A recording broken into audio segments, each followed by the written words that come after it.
Hello and welcome, I'm Jay the Fanboy and you are watching Franchise Frenzy. Today's subject is very dark, but a lot of fun. Please don't kill yourself before watching this review. This is Suicide Squad, and I'm sorry if that joke was in bad taste.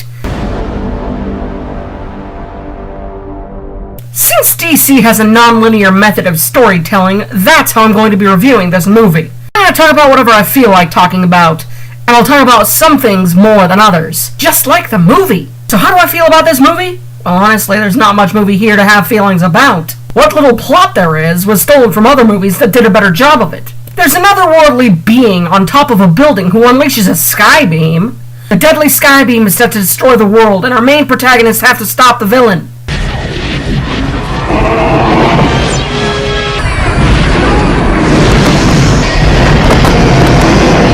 This is basically the ending of Ghostbusters. Remember the good one? From the 80s? If you're looking for a movie with an actual plot, go watch that. The main villain also has a disembodied heart, used for leverage, and an undead army of once humans under their control. Go, all of you, and take that infernal thing with you. I will not have it on my ship.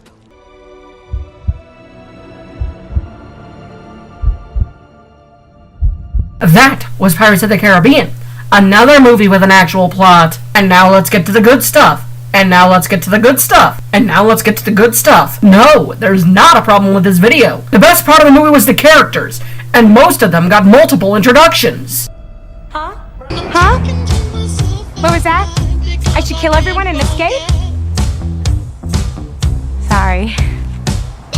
The voices. I'm kidding. Jeez.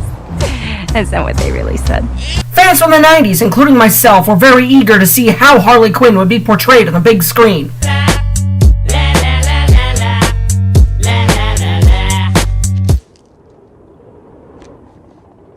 What? Oh, sorry, I was distracted. And I like this. It's very well done. I mean, her character is done well. Something tells me a whole lot of people are about to die. Although that's true, too. Up next, we have Deadshot. Every time I put this on, somebody dies. And?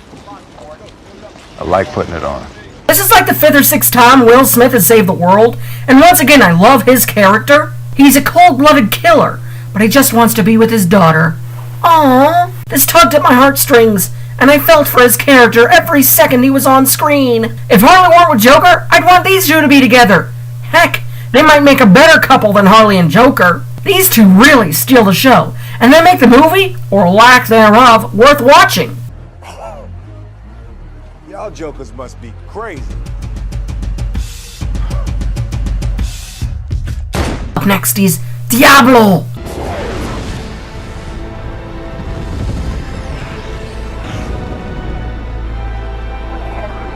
He's a hot-headed fire slinger who just wants to stay locked up and never use his powers again. We later learn he used his powers to kill his wife and kids. He turned himself in because he knew how dangerous he really was. And again, DC did a fantastic job with character development here. He has to learn to accept and use his powers again. Then he uses them to redeem and sacrifice himself in the final battle.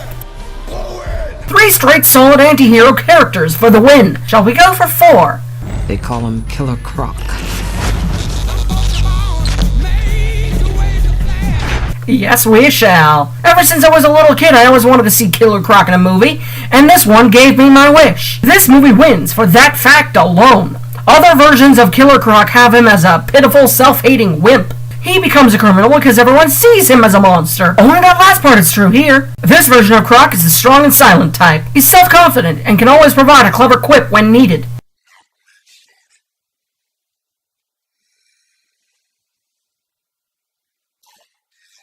He adds some variety to the rest of the team. And then you have the other 2 members of the team. I'm sorry, were you expecting more? Well, too bad, because this movie doesn't give us that much of them anyway. One of those guys is just there to die. The other one is there just to be a sarcastic a-hole who takes up space.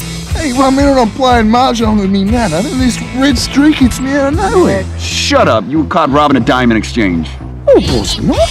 See what I mean? Before moving on, I need to address the elephant in the room. Not that kind of elephant. I'm talking about the biggest big bad of all of them in this movie. The most well-known DC villain of them all, Joker.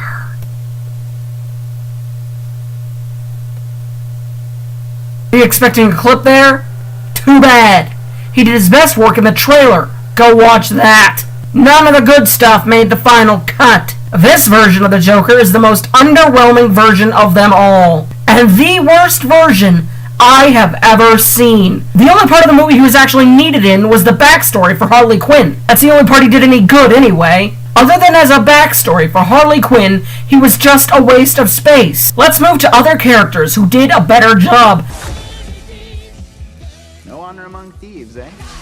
That's right. The Flash is in this movie. He's got one glorified cameo less than 30 seconds long, but every second of Flash is still better than what Joker got. Here's another fun fact about Flash. In the DC movie universe so far, Flash has had a total of 3 cameos. The exact same number as Thanos. Thanos had 3 cameos in 15 movies. In all their cameos, they've done very little, and in a future movie, they will get their chance to shine. And now I'm going to let you in on a little secret. I stole the DC master plan. The reason for all these similarities? Flash is secretly the Thanos of the DC universe! Nah, just kidding. It's a fun idea though. Perhaps it could be done as an alternate universe story. The Flash may have a cameo in this movie, but another hero also can't resist the spotlight. Some days you just can't get rid of a bomb. That's right, Adam West returns for his signature role in this movie. Guess you guys don't believe me. Well, fine. West doesn't come back, but Batfleck does. This cameo makes more than a dozen cinematic appearances by the Caped Crusader. Are we sick of this guy yet? It must be great to be Batman. Thank you. I'm blushing super hard under the mask. Guess that means no. Quit hogging the spotlight, Batman. Give other heroes a chance to shine. No! No! No! What do you mean there are no heroes left in this movie? Okay then, let's talk about the last important character. Let's just say I put him in the hole to away the hole. Amanda Waller is the one who literally makes this movie happen. I want to assemble a task force of the most dangerous people on the planet who I think can do some good. What makes you think you can control them? Because getting people to act against their own self-interest is what I do for a living. She is responsible for everything. She's tough as nails, doesn't answer to anyone, and doesn't take excuses. And the best line of the movie is when she says this. Any minute now, you'll be nothing but Sentinel's bitch. Whoops! Wrong one. Not my daughter, you bitch.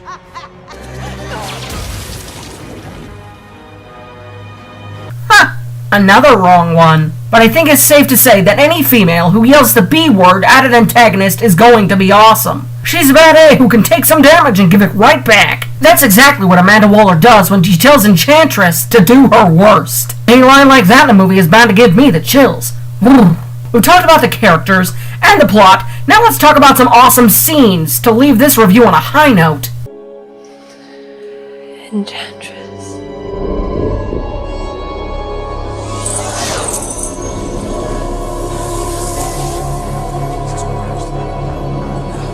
This is single-handedly the best scene in the movie. This eerie transformation is another thing that gives me the chills. Another great moment is the Diablo final fight scene. That transformation came out of nowhere, and the power was something to behold. It made his sacrifice both touching and visually amazing. More great scenes involve anything with Harley Quinn, especially her flashbacks.